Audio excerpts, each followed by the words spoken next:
There are many things that should never be attempted in under 2 minutes, including complicated machinery, epic poetry, and lunch. But perhaps the worst things to attempt are the books in a series of unfortunate events by Lemony Snicket, which begin when Violet Klaus and Sonny Baudelaire find that a terrible fire has destroyed their home, their possessions, and their parents. Wouldn't you prefer to spend the next 100 seconds frolicking on a pony? I'm sorry to tell you the orphans were placed in the care of Count Olaf, a despicable villain with a tattoo on his ankle and 3 steaming bowls of suspicious oatmeal.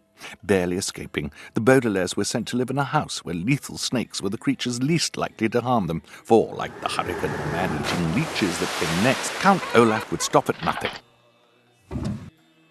Though they survived, the orphans were forced to work in a lumber mill with poor working conditions before being shipped off to boarding school where they had to take gym class.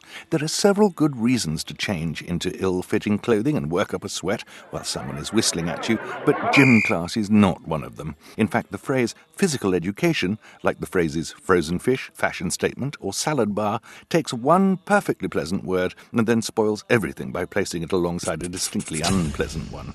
In the case of the Baudelaires, their physical education was particularly unpleasant because they had a gym teacher who one would be hard-pressed to describe as anything but disgustingly cruel, or vice versa.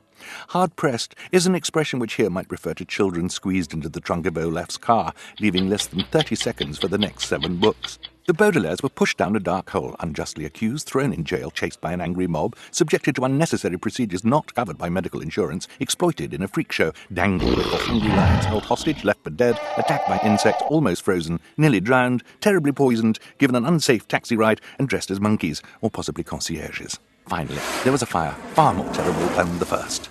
Now, with a single exception, there's only one book left in a series of unfortunate events. Wouldn't you rather read something else?